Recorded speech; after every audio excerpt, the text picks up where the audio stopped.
నీ తాగుడు పాడుగాను తాగితే నా అంత మొగోడే లేదనుకుంటాను కొందరు.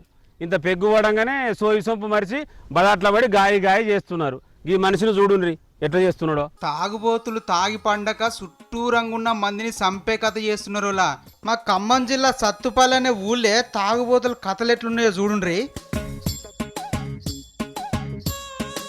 కెర్ర కుతికల దాగి 4 అడుగులు వేయంగానే నడింట్లోకి వచ్చిన అనుకుంటున్నాడు. ఇగో బజార్లా చూడుండ్రి ఎట్లా పంటాడో. ఓ నాయనా లేవరా నాయనా, జర నీకో దండం.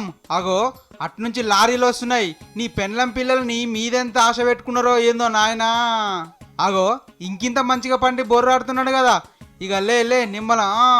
అర్రే నిమ్మలం రిమ్మ పాడుగాను మళ్ళట్లనే పడుతున్నాడు కదా.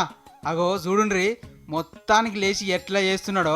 గీ తాగుబోతును చూసి ఆటోలొళ్ళు, జీపులొళ్ళు, కూటరోళ్ళు నా బండి కింద పడగాలని అని భయపడకుండా దూరంగా పోయిండ్రు. ఇగో గీ ముచ్చట ఎట్లెరికైందో ఏందో వాళ్ళ చుట్టపోళ్ళు ఏడ్చుకుంటా మొత్తుకుంటా వచ్చి ఇగో గిట్లా బండి ఎక్కించుకొని పోయిండ్రు. కానీ చూస్తున్నారా, తాగినోని తాగుడు గోస అయితే పెండ్లం పిల్లలకు తాగుబోతులే గోస.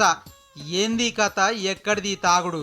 మొత్తానికే బంద్ అయితే ఎంత మంచిగుండని మా సత్తుపల్లి ఉండేటోళ్ళు అందరూ అనుకుంటున్నాం.